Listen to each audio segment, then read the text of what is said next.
Well, good afternoon. This is Jay Waters. I'm with the Voices of Freedom Project in the Americans in Wartime Museum. Today is 9 November 2019. We're in Yorktown, Virginia, and it's my pleasure to do an interview with Mr. William Joseph Block. Sir, good afternoon, and if you could, for the interview. Good afternoon. Yeah, tell us your full name and where you were born, please. William J. Block. I was born in Washington, D.C. I lived most of my life in Newport News, Virginia. Okay. And when were you born, Mr. Block? 1926. 1926. Okay. And what war did you participate in? World War II. Thinking back to your family, brothers and sisters or parents and uncles, did you have anybody else that had served in the military? I have a son here, and I have two daughters. One is older than the other. Her nickname is Mimi, which I gave her. Her name is Meredith, and her younger sister is Brenda. And both of them are college graduates, and they work in the health positions. And my Brenda runs a section in the hospital in North Carolina. Okay. Raleigh. That's great. That's good. That's good. Did you have any parents or uncles that had served in the military before you? Oh, no, I did not. You have to realize that my mother and father came to the country from Vienna, Austria, in the 1800s. And I had one brother that died at childbirth. The rest of us, my sisters, were born here in the USA. Okay. And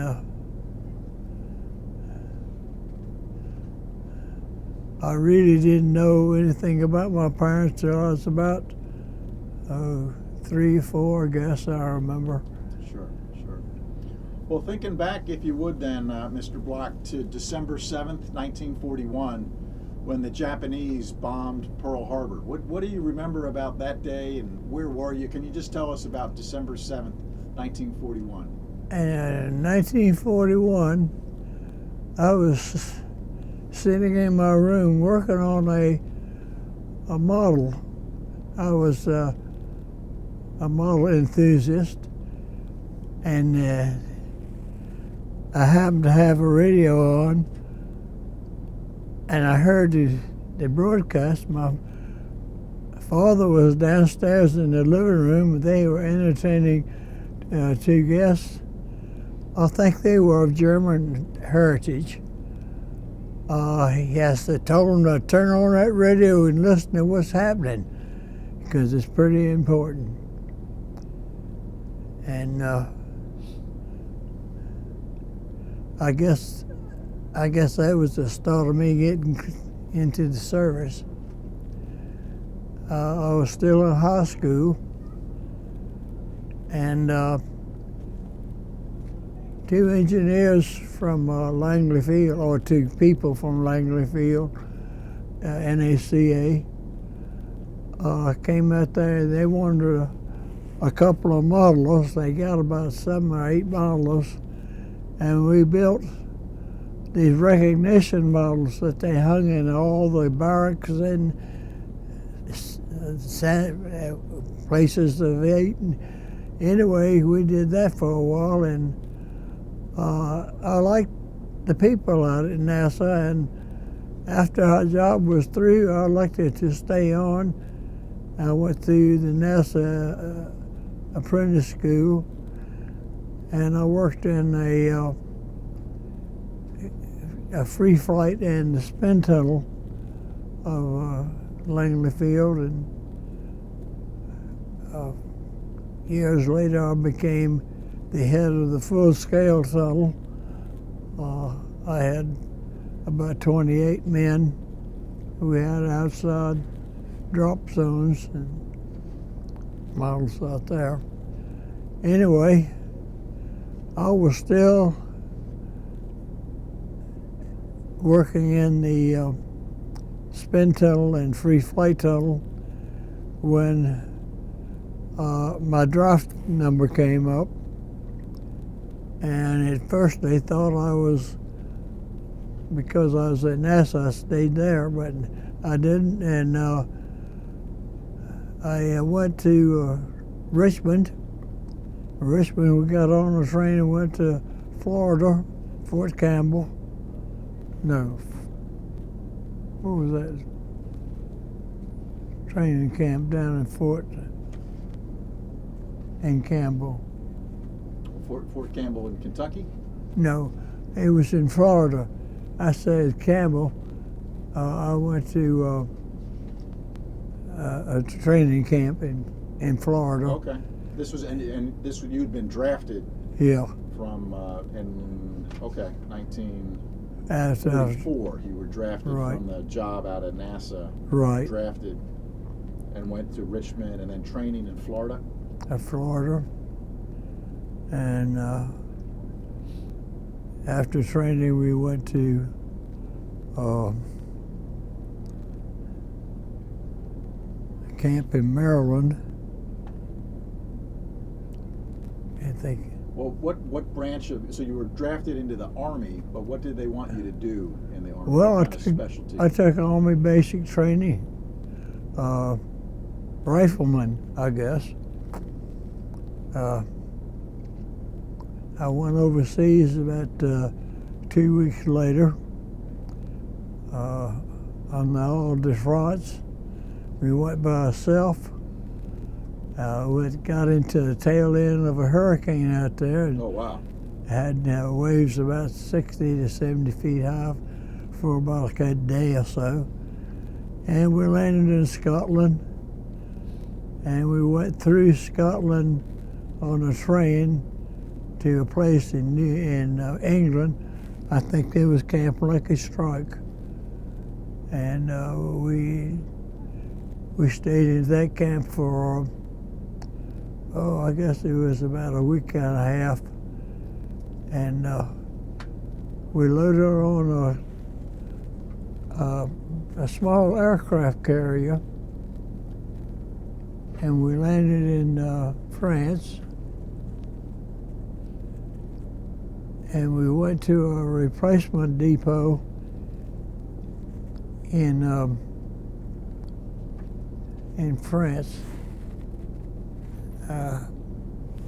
Can't think of the name of the place now.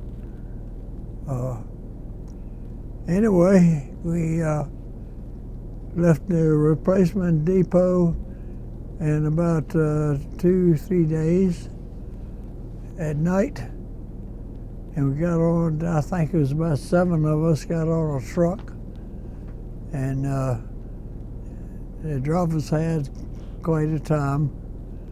We could hear cannon off in the distance, and as we passed an airplane on the ground at F-40, F-80, I think it was. Anyway, we finally got to camp. It was dark, and there was a campfire out there, and a bunch of guys sitting around eating sea rations and such. And the colonel said there's a mortar out there plunking the mortars every once in a while. And he got a sergeant and about 4 or 5 men, and he said, take Block with you. And when we got, they gave me a grease gun, which I had never seen before, much less fired. So the sergeant first gave me a grease gun, told had to load it and what the safety was. And he says, I know you don't know where you are. You got here in the dark. He says, when you go into the woods, put your hand in my back pocket and don't let go. Because it was, people don't really know what dark is till you've been overseas at wartime, because no lights anywhere. It was getting to be fall, and the light was gone from the sun. It was set, and I guess we wandered around in the woods for a couple of 3 hours and never did find anything. And this probably was like November of 1944, probably? Right, around in that area. Yeah. And then I didn't know what tank destroyers were. And the daylight came, and they were loading everything on a half track. So I threw my bag on the half track, and they found it hooked up a 3-inch rifle, which was an anti-tank rifle. Now, it all didn't happen at that time, but I found out over a time of about a month or so that these men had been overseas since the war started, and they were fighting Rommel out in the desert. Yeah. And I always attributed the contact with that man for saving my life many times, because they knew all the tricks the Germans had about booby traps. And one day I went to close the window of this bombed out house, and the guy said, "Hey, don't close that window yet." He said, "Let me check it." And he checked it, and it was a telemine hooked to that window. It would have killed everybody in there. So Well, you were with the 9th Infantry Division now, right? I was with Patton. Okay, Third Army and Third Army. Yeah. Okay. And in the next, it's hard to remember, but it's about 3 or 4 months, we got a vehicle change. The first thing they did was to change the half tracks to a tractor vehicle to tow the guns. Then the next change was a tank with a 90mm cannon on it, which was the biggest gun on all the tanks. So I got some training on how to load the gun, and that's what I did. I loaded the gun, and we went from France into Germany, and the first town we hit was had been a college town in Germany. We didn't stay there long. Engelberg, I think it was. And then we started really moving pretty fast.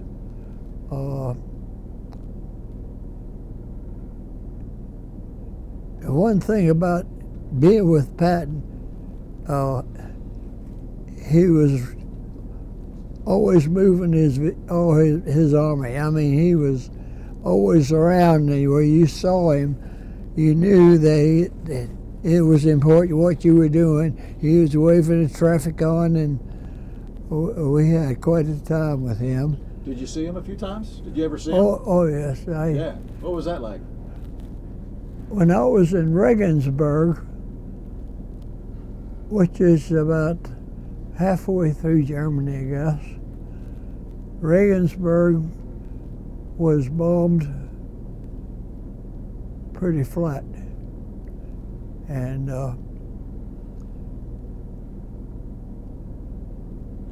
we were in the, I guess, southwestern part of Germany, and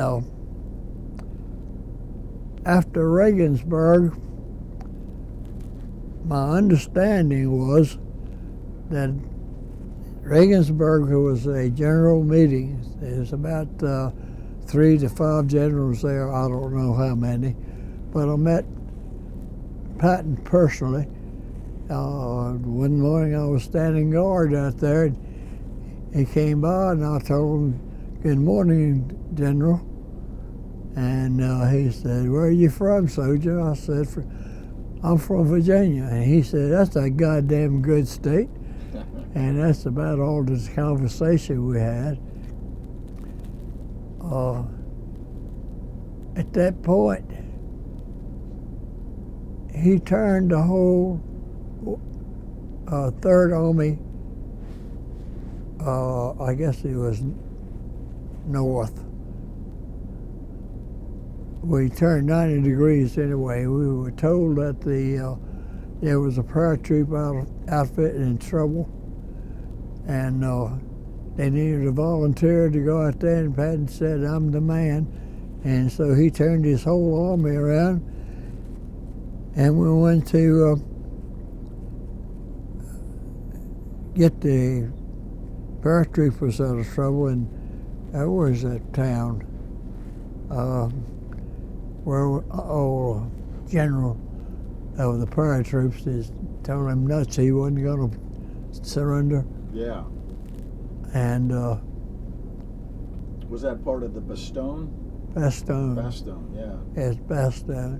When I got there, one of the artillerymen I was talking to said, "Hey, guys, we're sure glad to see you guys. I got 3 shells left." And they had quite a number of wounded people, and it took us about a week to get straightened out with those guys, to get the proper help that they needed. And the first thing that Patton said, "Kick their ass and let's go." And that's what we did. Yeah. And we went from one town to the next, and some of those little towns were unbelievably small. But in one of those, we were going through a cobblestone street that turned left, and then they was turned the cobblestone up when we were making it, but they're taking one tank at a time to go through. About the 3rd tank through, there was an explosion, and we knew there was somebody up in a building had done something. So we had a quad 50 machine gun outfit with us as anti-aircraft support. He says, "I'll take care of them." So they got to the corner, turned the guns on, and they worked that building over good, and they sent a squad up there, and they found a girl about 9 or 10 years old, and 2 boys about 8 to 10, and they had taken a Panzerfaust and fired that. We have to realize that the tanks we had did not have a top to them. Yeah. They were open. There was evidently a quick change in the U.S. when they were assembling those tanks, and with the gun that they put on there was so large that they left the top off. So we had the top off except a canvas cover to keep the water off of us about time to time. So these were young boys and a girl, German, and they were up there with a weapon. Yeah, and they fired down into the tank. Wow. I think he killed everybody in it. Anyway,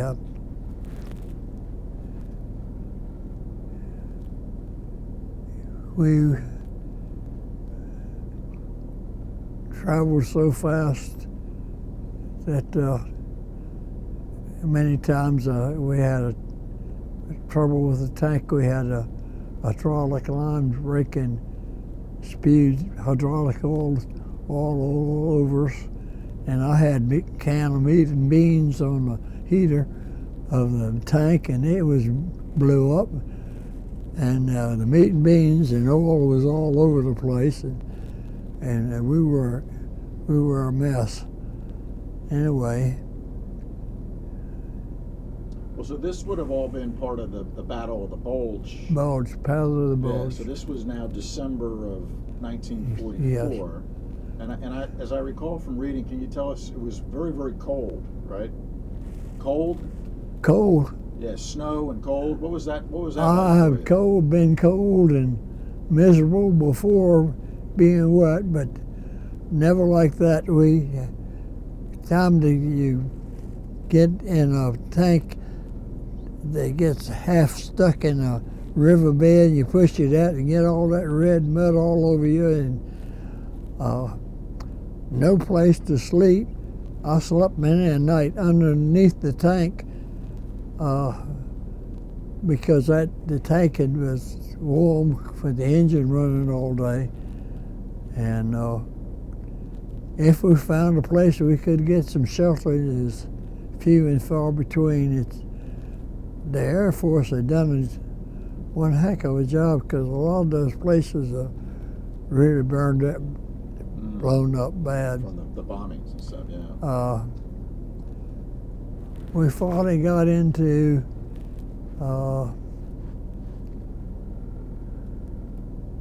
Birch's Garden in that area, and the Germans surrendered.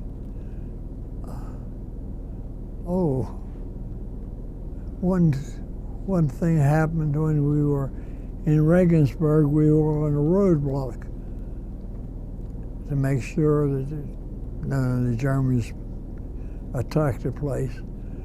But anyway, it was the main road up to the front, and the 2x4s, the trucks, 2x6s,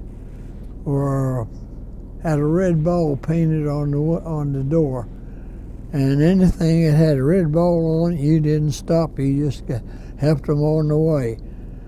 Well, they were going by us, and about dusk, a German aircraft, well, I didn't know it at first. I heard a strange whistling noise, and finally I saw this airplane. It was a German jet. It's the first time I'd ever seen a German jet. Yeah. All the airplanes I ever saw were propellers. And he was strafed that area, and he blew the head off the driver of one of the trucks. And of course, all those drivers were colored. And I figured if he's out there getting killed for driving a truck and I'm here riding a tank, I think there ain't no difference. So I had a slow change in attitude about colored people. Yeah, so the trucks were with the red circle was the Red Ball Express, right? And so what you saw, the drivers were the black. We were right on the road, and it was the black American soldiers were driving these vehicles. Yeah. Right. Yeah, I guess the units were still racially separated. That's right. That's all I could do. Yeah. Huh. Yeah, that's true. And we finally got into Munich in that area, and the war ended, and I think it was 3 days later, my outfit, the 631st Tank Destroyers, were recalled to the USA. They were sent home. Of course, they had been in the war 4 or 5 years. They needed to get home. They had lost their wives and everything. Anyway, the 7 of us that were in the outfit that had been replaced like I had been were given a new assignment, and I didn't know what it was. We were about 20 miles from Munich, from Dachau, and we got this awful odor. If you haven't seen or you haven't smelled people decaying, they don't smell rotten like a rat does. It was kind of a sweet, odorous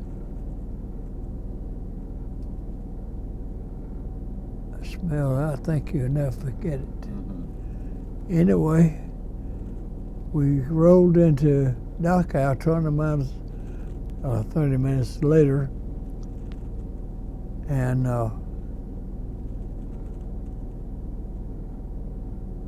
we were there about 3 days after it had been captured. People still walking around in terrible clothes.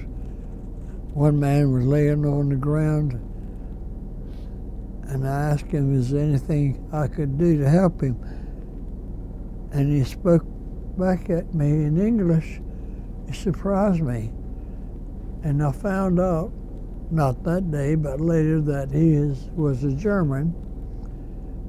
He didn't like Hitler, and evidently he had made a remark about it in front of some family, and they turned him in, and they threw him subsequently into Dachau. Anyway, I got him up, and we got him in a house where he could get some decent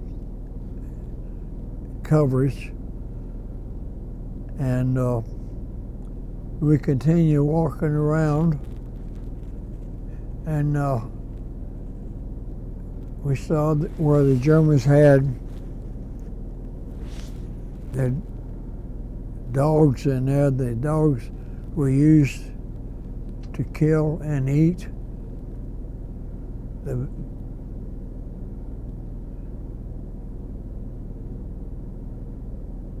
babies. Mm-hmm.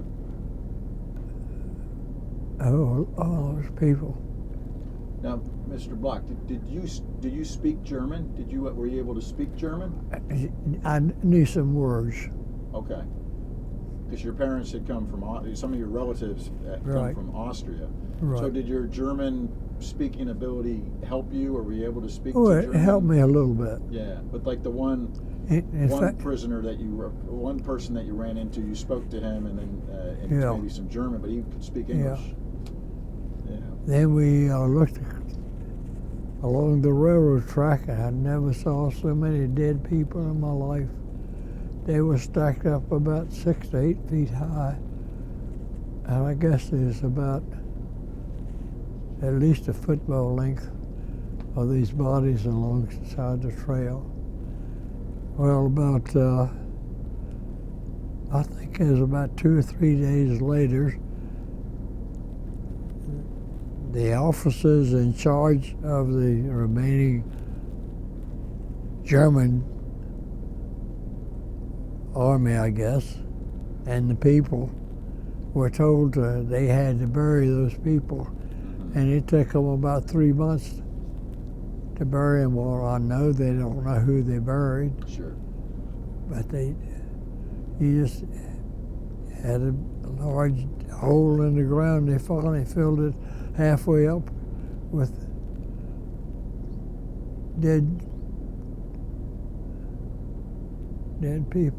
Well, so this would have been in the spring of 1945 Right, into the summer. right. So how long did you stay near the Dachau? And Dachau area? was there 9 months. Okay, you were there 9 months.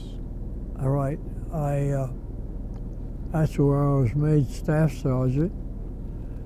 I ran the needs of the company, and I did some.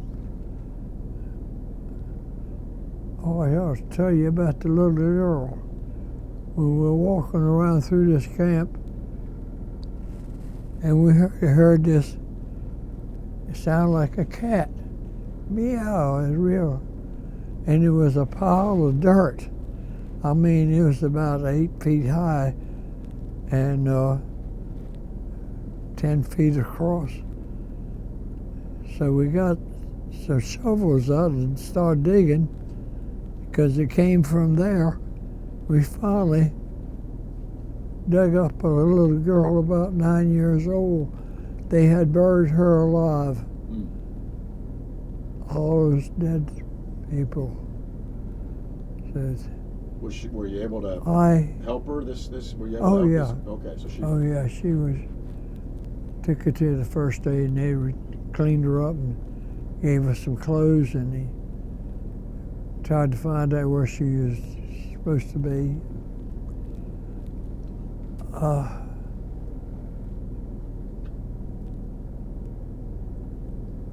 The German that I helped, that was a German Austrian, he became a pretty good friend, and about the third day I got him a job as an intern in our building. So he had a nice place to stay, nice and warm. And he asked me one day, he said, "Do you think you can get some brushes?" I said, "Yeah." Oh, he said, "You mean paintbrush, the artist brushes?" He says, "Yes." I said, "Yeah, I can get you all that stuff." So the next time I went to Munich, I got him some brushes and some oil paints and materials, and he painted my sisters from the pictures that I had with me in color. And then he did a full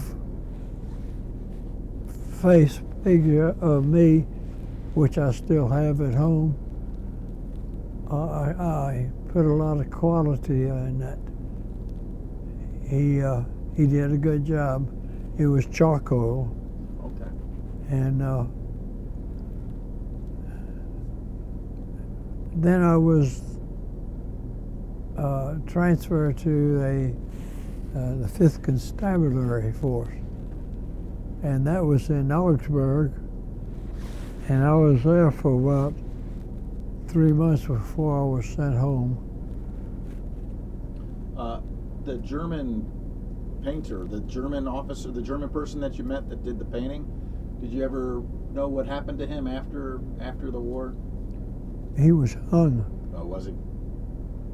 My commanding officer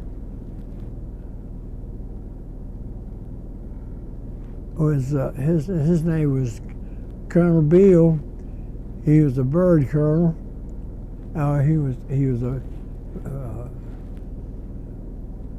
He was a lieutenant colonel. He became a bird colonel, but he was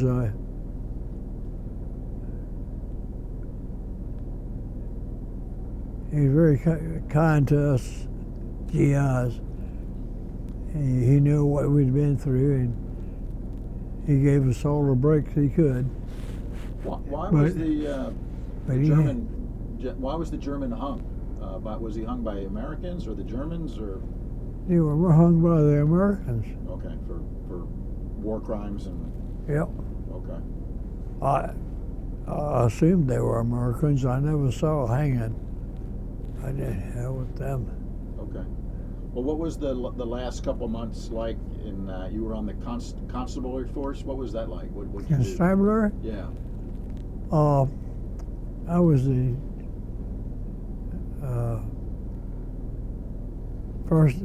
the sergeant in charge of supply,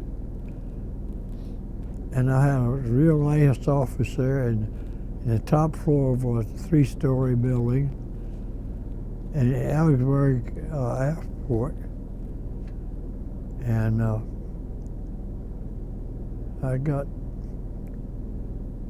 I made sure all my men were well fed and well dressed. Of course, there was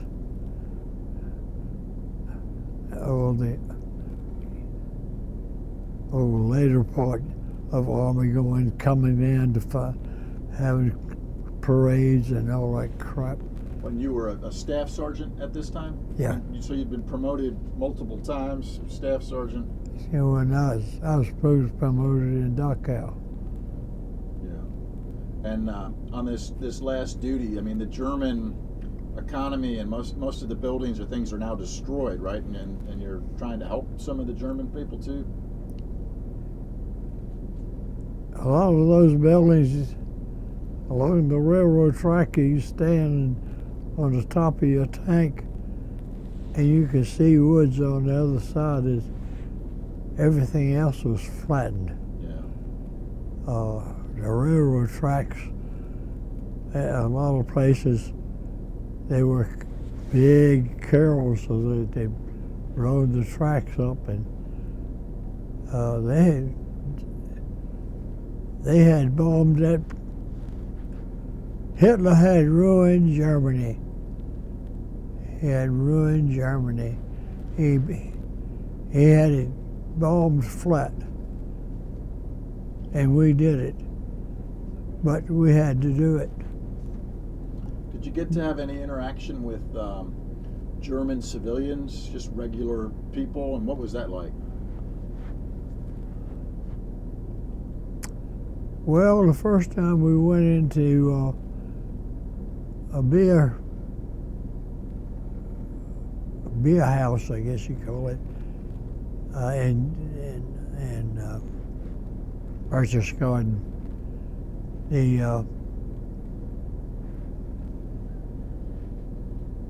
were very, very standoffish and didn't want to serve you. And another sergeant and I took that guy to the side and said, "Look, if you want to stay open, you got what you paid for. Shut up and do your job. Otherwise, we're going to close you down." And he changed his mind. And that's the way Germans were. I was on a roadblock on the western part of Dachau, I guess it was, of Regensburg. And they had a curfew at dark, so we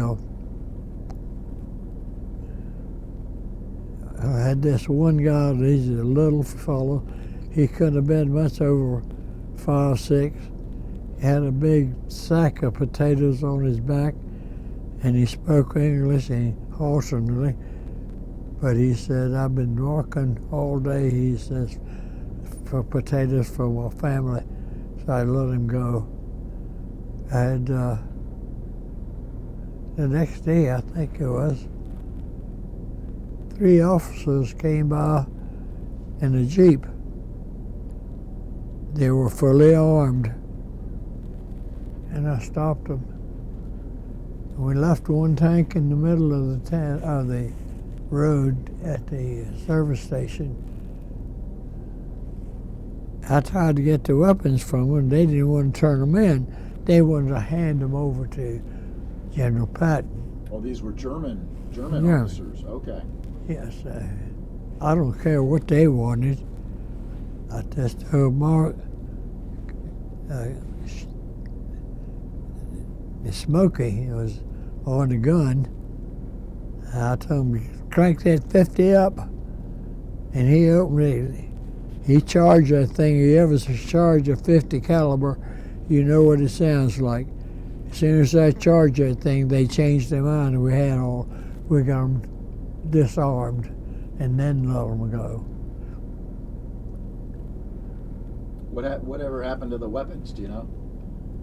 Did you give them to General Patton, or did you keep them, or what? Some of the guys. Some of the guys kept them. Yep. Did you keep any souvenirs or anything from Germany? I had a P-38. You kept that? No, I kept it for a while. I gave it to a guy, a friend of mine that I worked at NASA with.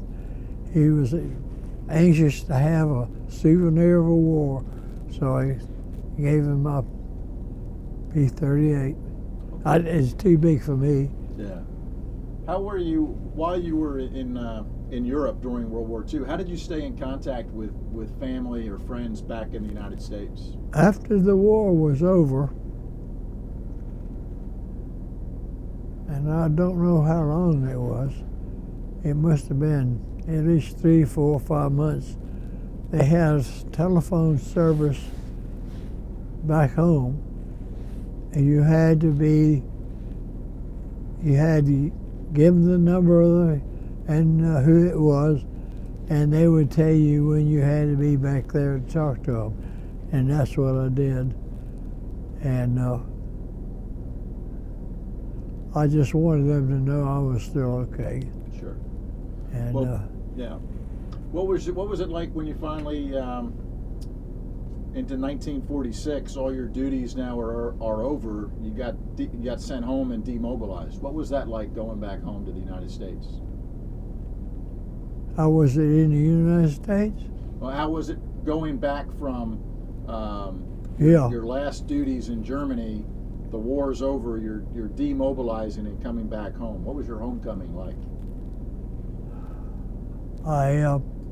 There was a barber downtown Newport News that I used to use all the time. So when I got home, I needed a haircut. I stopped by there to get a haircut. He greeted me and all that slapping in the back and all.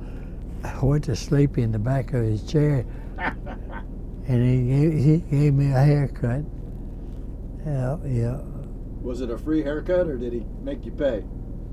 I don't remember. And did he, if you were asleep, did he shave off all your hair? Or No, gave he you just a proper haircut?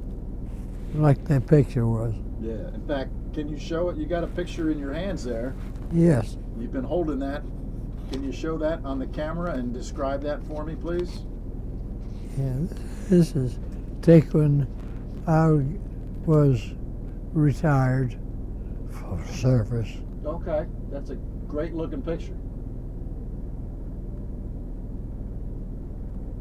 You ought to see the picture of me now. Wow, that's good. So that was right after the war? This is right after the war. So when you were your last picture then? Okay. Well, Mr. Block, what did you do after World War II? Well, I went back to work at NASA for a while. Okay. That and the GI Bill, and I was able to go back to school, and I went back to William and Mary. Why is that William and Mary? Lo and behold, what they do is started a damn war with the Koreans, and they pulled me back in. And I was one of the first 3 groups of men that we pulled in. I served it. That army was really falling apart.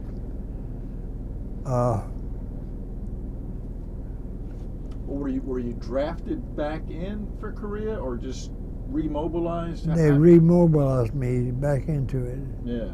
So drafted first for World War II and then pulled back in for the Korea War. Yeah, and when I was in William and Mary, that really hurt. But they never did get a Korean bill or a GI Bill for 3 years later. In 3 years, I was married. Okay. So I never went back. I stayed at NASA. I liked the people. I liked the work. And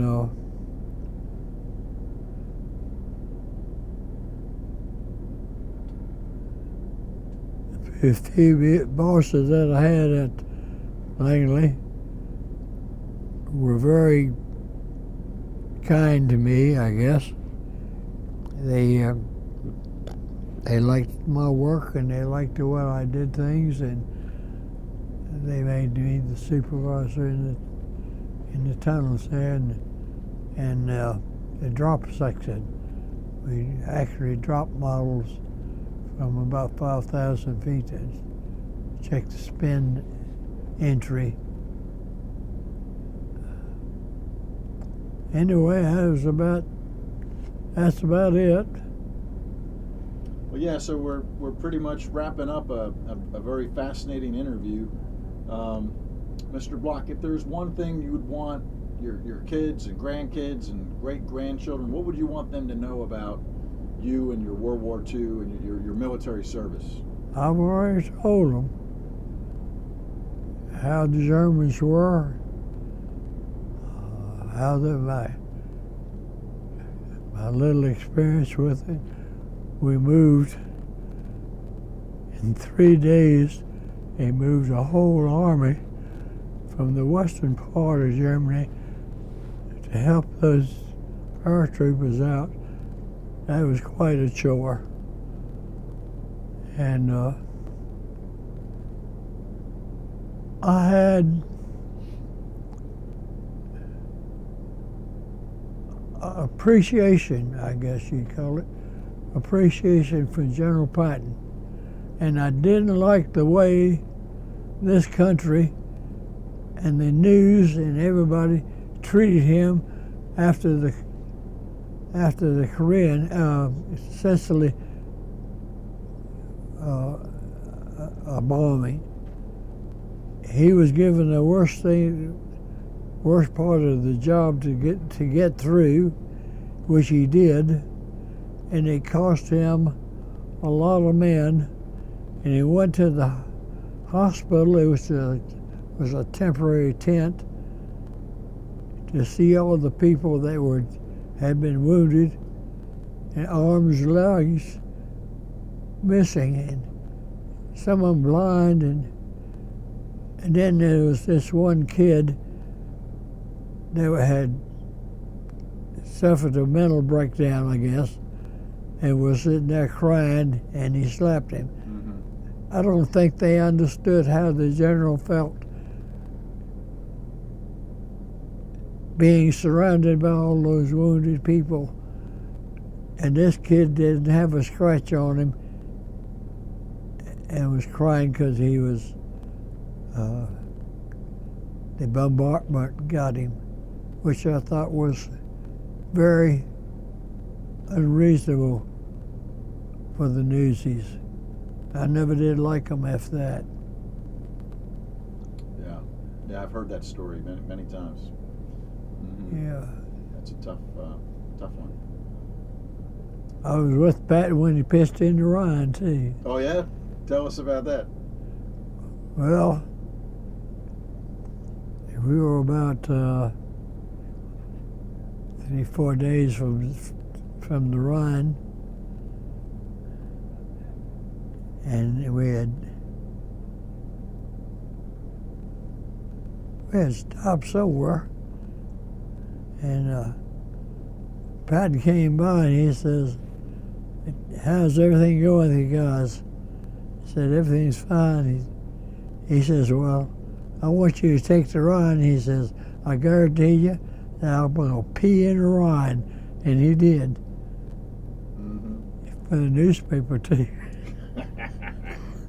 Well, that's good. Well, Mr. Block, I think as we wrap this up, I'll ask you the always kind of the last question. Is there anything else you wanted to include or discuss in today's interview? No, I think that covers it. Well, this is always a pleasure for me personally as a retiree Army guy to meet a World War II veteran and distinguished hero like yourself. And I would like to present, you've probably seen these military coins. Thank you. On behalf of the museum and our oral history project. Maybe hold that up to the camera real quick. Excuse me. So this is our challenge coin from the museum, and I'll give you that, Mr. Block. And I'd like to shake your hand and say thank you for meeting you and getting to interview you today.